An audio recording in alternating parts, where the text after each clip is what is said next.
Well, thank you for coming. My name's Robert Reinhardt. As you can see on the board there, this is an H.265 versus H.264 session. Calling it the reality of your options. You may have seen Jan's presentation just before mine, and as I was stating earlier, while the crowd was coming in, that there's not too much overlap. I'll be repeating some of the same things that Jan mentioned in his session. If you're watching this on the archived site, just go click one up to see Jan's video. Let's get started. To contact me, I always like to give my contact information just in case you got to bolt to another session or go to a call. Robert@videorx.com. You can also find me on Twitter at Rob_Reinhardt. My company, VideoRx, is also on Twitter, of course. I have articles on a site called transitioning.to, but more recently I've been writing for Streaming Media Magazine, obviously related to the conference. I have an article in the January issue on comparing off-the-shelf players such as JW Player, Video.js, and I have an article coming out in June talking about interactive HTML5, basically just how to make a better player experience using off-the-shelf video players. So let's just start with the good news, of course. H.264 does live up to the hype. You can get the same quality at a lower bit rate compared to H.264. I won't say it's a 2-to-1 savings, but all of my testing that I'm going to show you today was more 1.5 to 1. So basically, it wasn't quite in half, anywhere from maybe 33% or more. And again, results are going to vary based on what kind of content you're sending through your encoder and just how you've configured the encoder. And the other good news is that you can start learning H.265 today.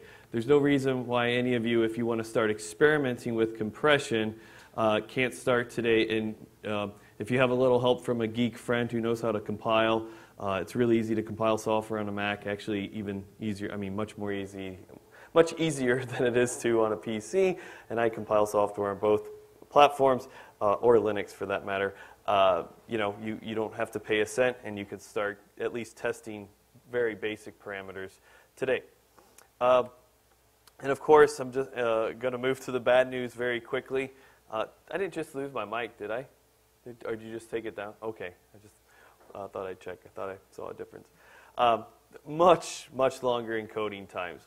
In fact, most of my real-world testing saw factors of 7 to 1, so 7 times longer to record the same resolution and output. That's with H.265 compared to H.264. I don't know what codec Jan was using in his testing, if it was something from Telestream. I didn't remember seeing it in his notes. And more importantly, if you want to talk real-time ratios, with the trailer footage, the 1920 by 816 trailers that I was using off of Apple.com site. I was using high resolution 9 megabit material. So I was using H.264 source. So obviously there's some decompression time added to this going to these other formats. But in terms of H.264 to H.265 comparisons, the files were exactly the same that were going in as source. So what's interesting, of course, it's interesting to know compared to H.264 how H.265 compares, but more just the real-time ratios. If you have a 10-minute clip, how long is it going to take to compress? Well, in H.264, it's going to be less than real-time, at least with, again, the parameters I was using. I'll just tell you, I was using a CRF of 21, trying to keep an apples-to-apples comparison with H.265. The real-time ratio for H.265, though, was more like 5 to 1. So if I had a 10-minute clip, it would take 50 minutes to compress it. And that's using essentially the platform I'm using right now, or the hardware I'm using for this presentation, which is a MacBook Pro that's just over a year old. It's an i7. I'll show you these specs later. It's a quad-core i7, I think 2.6 maybe. I have it on the slide. So, and of course, more bad news. Jan showed this in the last session. Higher CPU on playback. It's not pegging the processor by any sense. And again, we're looking at a CPU-only decode right now. We're not to the point where we see HEVC hardware in the GPU, whereas H.264 we are, or at least most likely going to see it. I mean, even in the days of Flash, when Adobe came out with hardware accelerated H.264 compared to some of their earlier releases of H.264 decompression, it's a monstrous difference, right? You can go from like 70% utilizations down to negligible 10% utilizations if you have GPU assist. But of course, the concern there with any utilization difference is going to be battery life on our mobile devices. You know, if you're watching long-form content on Netflix on a device and they switch to something that even with hardware assist, it'll be interesting to just see if the power consumption of the GPU chips that eventually have HEVC on it, is there going to be any difference compared to the power consumption that we see on H.264 or AVC decompression. I didn't really make a distinction, but I should backtrack. So in case you're not familiar, I mean, there's a codec out there called HEVC H.265, and there are implementations of that specification. So for all intensive purposes, everything I'm talking about is the H.265 encoder and decoder. There are going to be others, I'm sure, and there probably are others, just that you have to pay for them. The H.264 is the same boat. It's, source code is out there. Obviously, there's still MPEG LA licensing around any implementation of any codec, even if you can download the source code for free. If you compile it or encode with it or decode with it, you have to check the licensing to see how you may or may not be needing to pay money to a patent holder. And I won't be, that's information, again, that Jan covered in his session. I'm not getting into any nitty-gritty with licensing in this session. Again, I don't know if you call this, if this is continuation of the bad news, but it is tomorrow's tech. I mean, you don't have to worry that you're missing the boat. No one is streaming H.265 content to the masses by any stretch because there's no way to decode it right now. More importantly, the licensing isn't finalized. We'll hopefully see that in early 2015. But who's going to invest in, well, there are people who are releasing H.265 technology, but they're taking the risk of any licensing repercussions that may come down the line once they're finally ratified. I was making a comparison yesterday to I don't know if you remember when wireless, when that 802.11n, the pre-N. Do you remember those pre-N routers that all shipped from Belkin? And they hadn't even ratified it. They called them pre-N, and it should work when they ratify it. But hey, we're calling it pre-N just to be safe. We don't. I don't know if you would call any of this pre-H.265, but in terms of licensing, everything is pre right now because it's not finalized. I just what I'm going to be going into my demos today, and after I'm done, giving the overview. What did I do to test H.265? Well, I compiled X265 directly from the source on my Mac here. I recompiled FFmpeg from source, enabling libx265 once I compiled X265. And I know a gentleman raised it in Jan's session. Jan's primarily Windows-based, so I have a feeling that the VLC Player 2.2 on Windows will give you H.265 playback. Maybe I misunderstood the question, but I know when I downloaded the latest VLC player that Videoland had for me to download, it would not play H.265, at least not with an MP4 wrapper. Maybe it was my wrapper, but I had to compile VLC from source. You don't have to be a tech geek. If you can follow directions and you can type into a command line, if you have a Mac, you can compile VLC player in about 30 minutes. It's not crazily difficult. And what's cool about it, if you do compile it, if you go to the, like I'll show you mine, you can feel like a geek because when you go to the About window, it says compiled by your username. So it's like, hey, my name's in VLC because I compiled it. It's really small there, but it says R. Reinhardt, and it shows like what the compiler was. I just thought that was cool because I wasn't looking for that, but I was like, oh yeah, right. Well, I compiled it. This isn't, and I've got 3 versions of VLC, so it lets me know for sure which version of VLC I'm running, especially if I just auto launch it from something. So, and I guess the other, I could have put this in the good news. If you're into the business of archiving video and you have been using H.264 as a mezzanine format or as an archive format, you probably could start doing tests for archival purposes. So, you know, there's file sizes, there's file savings in H.264 or H.265 compared to H.264. So, you know, if you have a large catalog and you're archiving and your archive format's going to be a compressed codec and you're not using lossless codecs, then H.265 is something you could start using today. And I'm not going to, you know, obviously if you're sharing files with family, and you know, you can compress whatever you've downloaded and put it into H.265 and away you go. It takes up less room on your USB sticks. But I think that is a valid use case today for archiving. Because you're just decoding it. I should also back up and say, I was going to explore this more during Q&A. I didn't put it into a slide, but I'm really excited about the potential, and we'll need to rely on people like Teradek and Matrox and anyone else who's doing hardware-level compression. For live streaming, I would be super psyched to see H.265 as the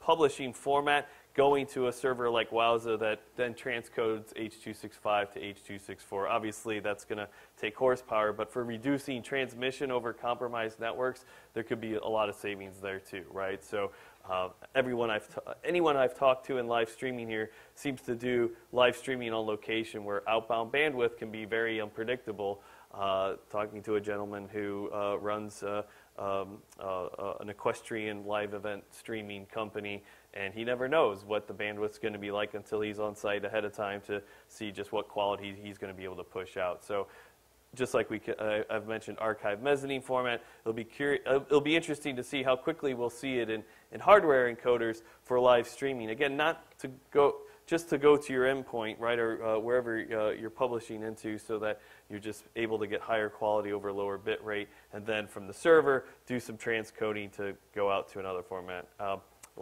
That's much more predominant. So I'll go into my testing specifications already. What the examples I'm about to show you were all done on the very system I'm using here. I haven't upgraded to Mavericks yet. 2.7 gigahertz i7, 16 gig of RAM. RAM's not as important as processor speed, of course, when you're talking about compression times. That's the build of H.265 that I was using. I got a fresh build just on last Friday or Wednesday. And the X.264 version is the R2197.4 as it's reported by Homebrew. I didn't recompile X.264 from the latest source either. Who knows, they probably tweaked something that's even better. But it's a fairly recent build of X.264. And again, I compiled Media Player straight from 2.2 source code. And like it says, it's demo time. So I'll just go ahead and bring up VLC here. And I'm going to start, again, I'll show you my samples. And I'll try and just throw all these files into one big zip file that you can download, except for maybe this Tutors episode.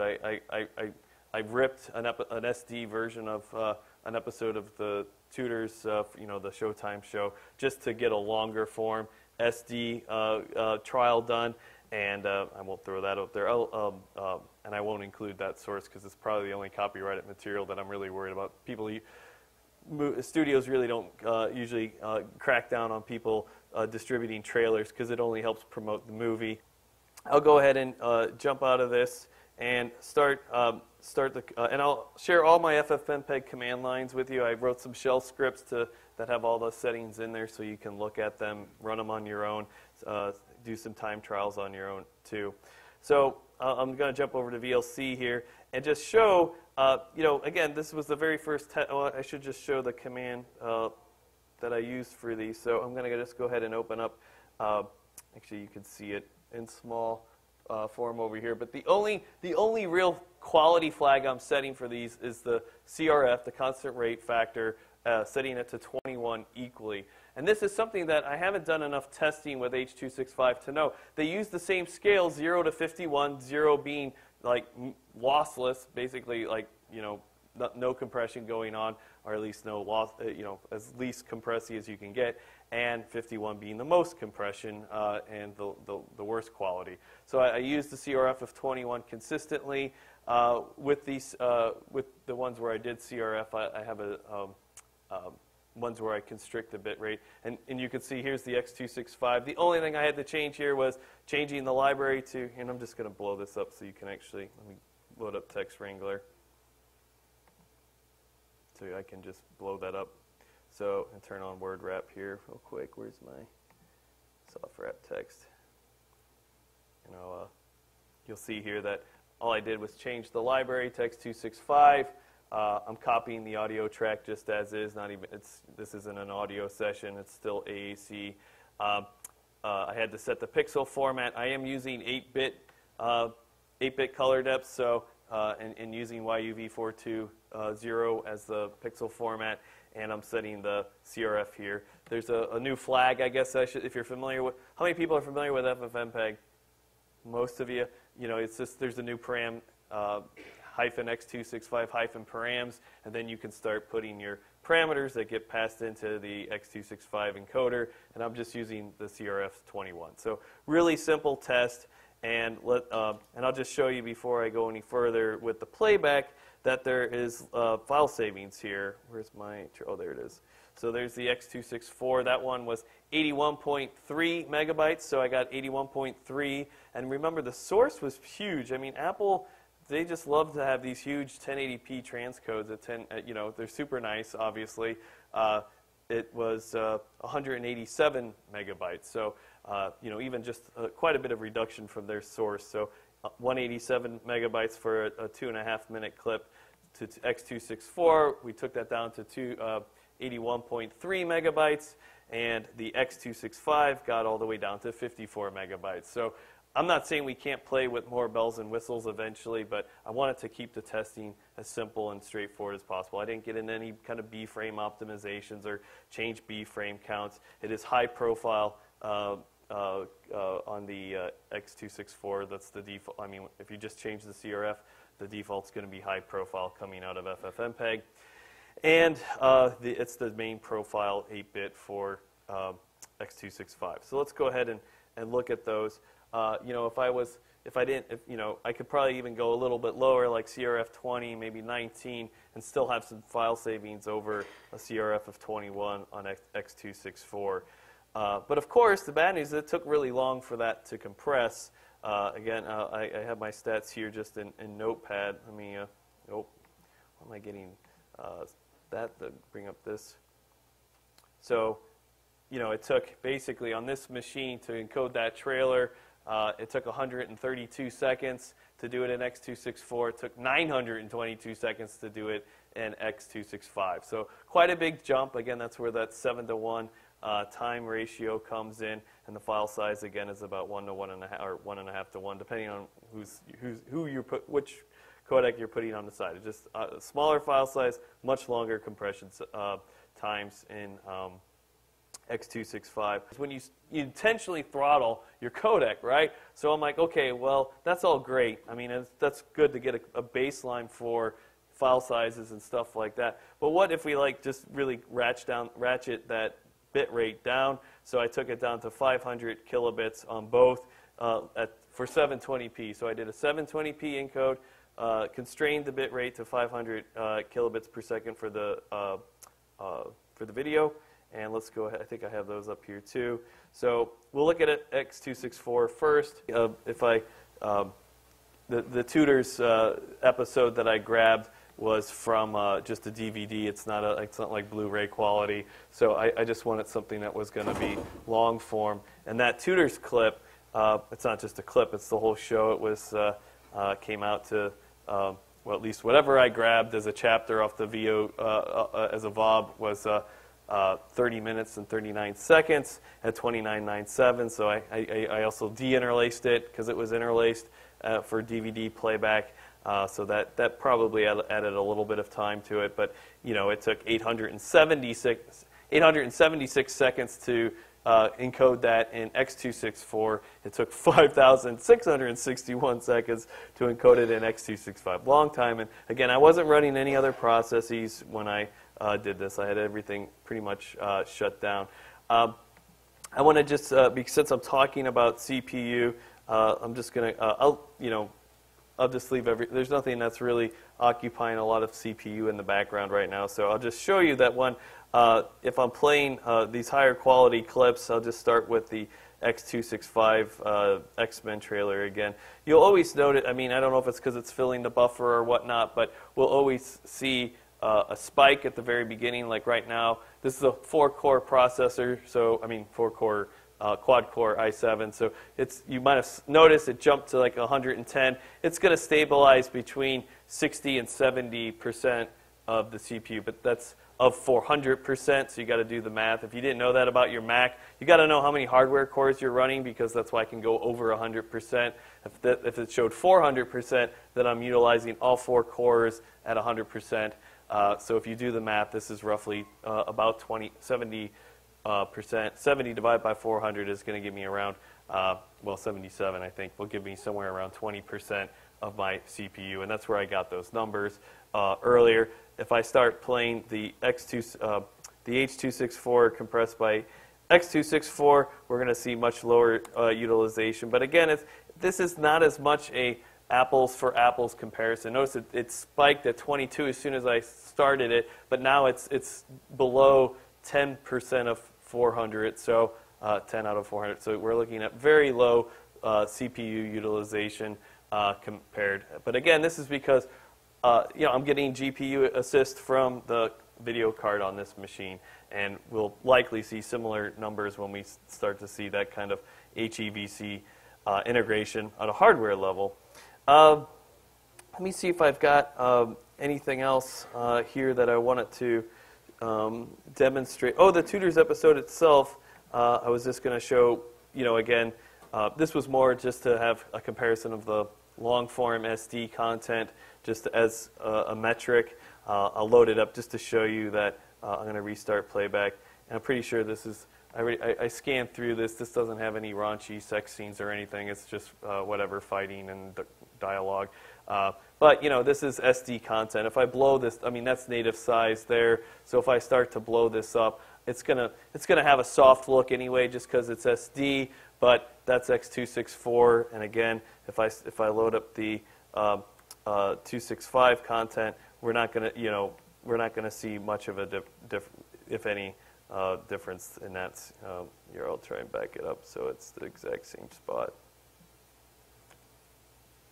But I went full screen. So again, it's what was it? Oh, there it goes. The compression is nearly identical. Again, that's just using a CRF of 21 as the file name indicates there. Are there any questions before I think, let me just double check. I don't think that was. Oh, not find and replace. I always hit Command F in Keynote to go full screen there. Yeah, thank you. That's the end of it. So do you take any questions that anyone might have at this point? Yes? Have you taken anything like a DPX file and tried, you're doing this all on a Mac. Right. With a retina screen. Right. Presumably you'd be able to take a DPX file, do the color mapping. Right. Do the H.265, and then possibly do an enhanced version on the retina display by doing the inverse of the color mapping. Do you have any experience? I haven't tried that yet. It's definitely on my to-do list, and for those reasons that you just stated, the problem with compiling H.265 now is that you are, at least last I checked in the docs, even last week, you have to compile it either in the 8-bit mode or the 10-bit mode, and that's a lot of work to undo those to make sure that you're compiling the right library into FFmpeg. So for this session, I left it all at 8-bit. So, but definitely, it's something that is worth. Yeah. Yes. Right. Agreed. Right on. Good point. Any other questions? No? Oh, yes? Yeah, yesterday the Netflix guy said they did some benchmarking of H.264 versus H.264 at 1080p, and based on no difference in bit rate for the same quality, that seems to differ from what your experience is. I don't know what library. I mean, were they using X.265 or did they just say HEVC? No, they were using another, I can't remember the name of the company, but Right. Well, and that's, I guess the good news right now is that we all have time to do research, at least as these codecs are developing from different vendors. You know, the kind of work that I do as a consultant and with my engineering team, I help people build customized encoding solutions that largely does not use commercial software. So, you know, I've only been in situations where there was enough volume or demand or licensing where we had to worry about making sure that we had H.264 licensing agreements in place with the uses of FFmpeg. But the mileage, you know, just to back it up, I think mileage is going to greatly vary on what you're using to compress with. I mean, you know, with H.264, I mean, if you had a main concept trial next to an X.264 trial, I mean, there were some stark differences there, just even with some of the same controls. So, again, that's why I tried to be as transparent as I could in showing you this is what I used, these are the results I got. So I wouldn't be surprised that they might have been using a commercial HEVC codec where, you know, it just wasn't even as optimized as X.265 is right now. I guess that's one benefit of the, you know, having a community working around it versus just a couple develop. I have no idea how large the teams are. I mean, this is the problem with commercial, you know, implementations of any kind of specs. I mean, even like I was joking earlier about like wireless networks and pre-N. I mean, would the Belkin router be compatible with the other router? I mean, who knows? And I know in Jan's session there was some discussion about decoders being able to, like, oh, Elemental's file played fine in the decoder that they mentioned, but if I tried it in VLC, it didn't decode. So I think, again, just another indication that we're very early in this conversation of approaching HEVC. You know, I guess my biggest concern is the encoding time. And again, maybe, you know, obviously you saw the numbers I gave you. The X.265 parameters that I was using took a very long time to get through the same content.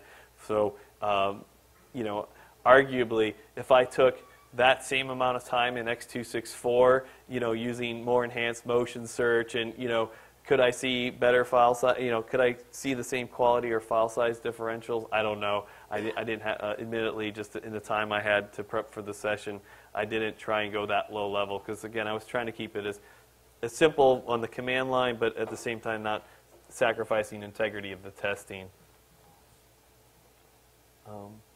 Probably it said more than you were looking for there. But any other questions? How many? I guess I'll just like. How many people are, after coming here, think that they're going to be doing some HEVC compression in the next month? Just even to try it out. Or have you already tried it out? I guess that's what I should, raise your hand if you've already tried it out. Okay, 60 months. Keep your hands there. I want to just say, keep your hands up. In the next 60 days, how many people think they'll be trying HEVC compression?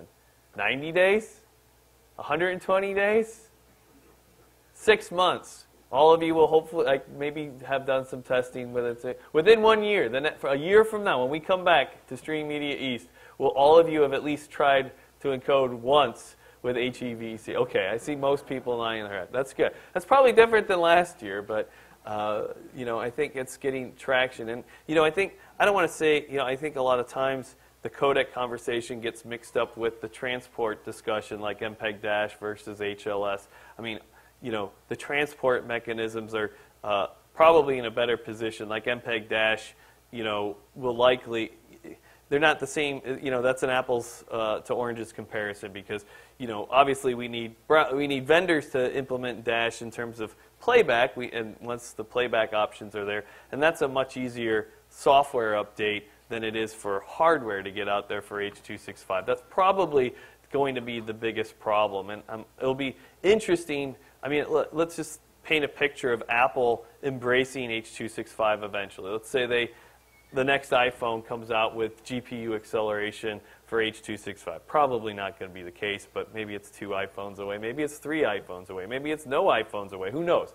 But at some point, we'll see a new codec. It's just the way things go.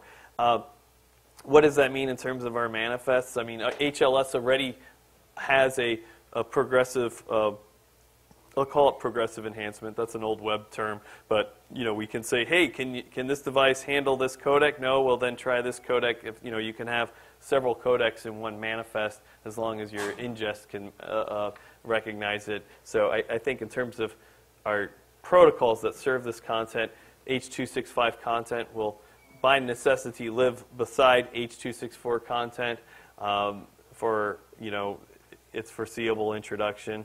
And it'll just be a matter of, well, how long will it take for all these devices and all of our desktops and smart TVs to be replaced? I mean, it was sort of scary at the end of Jan's session when he was talking about, well, if you bought an early Ultra HD display, it may not even be compatible because it couldn't do the decode. I mean, I would hate to be one of those early adopters, right? Because, but that's the price you pay for spending a lot of money on early technology. It just might not work once things start to really roll out. But it's, yeah, I wasn't ready to, in all honesty, I had thought about doing a session on H.265 at Stream Media West, but I was just like, this isn't ready enough. I mean, even just from everything I just mentioned about compiling source code, I mean, there have been a lot of they just updated I should mention that, before we end here, because I'll be running out of time. If you go, if you just do a search for H.265, you'll find lots of resources that point back to where Multicoreware stores a lot of their downloads. If you go to VideoLAN, you'll find links to H.265 as well. But the Evaluator's Guide was recently updated in March. Before that, it was a September guide from 2013. So enough has happened that they've rewritten the Evaluator's Guide as of March, and there were some changes in there just in how those flags were used. And you'll just find a little bit more in documentation now on integrating it with other software like FFmpeg so that you can actually get on your way, have a familiar environment without necessarily having to go out and buy, a commercial grade product that, again, they're only in their first implementations of this codec too, so their mileage is going to vary. And what I like about, downloading source code like H.265 and compiling it is that you can implement an update really quickly. If you have commercials, you have to wait till they vet it through their QA cycles. It could take, 2 months for something to come out with commercial software. That could be a huge enhancement where if you're just, again, in that testing and evaluation phase and trying to work out a new, plan for how you're going to deploy, H.265 content, you at least have a little bit more wiggle room when you have a larger community working on this. Yes, Jeff? Knew you were eventually going to ask a VP9 question. I have not had time yet to do the VP9 comparisons yet, and I guess the biggest question mark there is that, and Jan and I were talking about this over drinks, that just, I think smart TV vendors are already gravitating the VP9 for some of the decoding capabilities, and I think that's interesting. I mean, and this is an interesting play right now. I mean, we'll see how Google and Apple manage this kind of thing. Again, obviously Google's got a lot of weight behind the VP family of codecs now. So, I wasn't a big fan of VP8 because H.264 already had so much time to proliferate. So it really was an uphill battle for VP8. VP9 isn't in the same camp. We're in this choice war right now. It's going to be a lot. I don't even want to say it's HD DVD versus Blu-ray because, I mean, there was, but maybe some of the same similarities in that you've got very specific vendors backing very specific things. And so I need the best possible world would be that both codecs are available on the same distribution platforms, and we don't have to worry about one camp having one codec and another, because I mean that would really suck if we had to if we were, especially if we're looking at Ultra HD content down the line, and there's a lot of smart TVs that can only decode VP9, and it's a significant market share because they got it out there faster because H.265 was more expensive just by the fact that it's not free.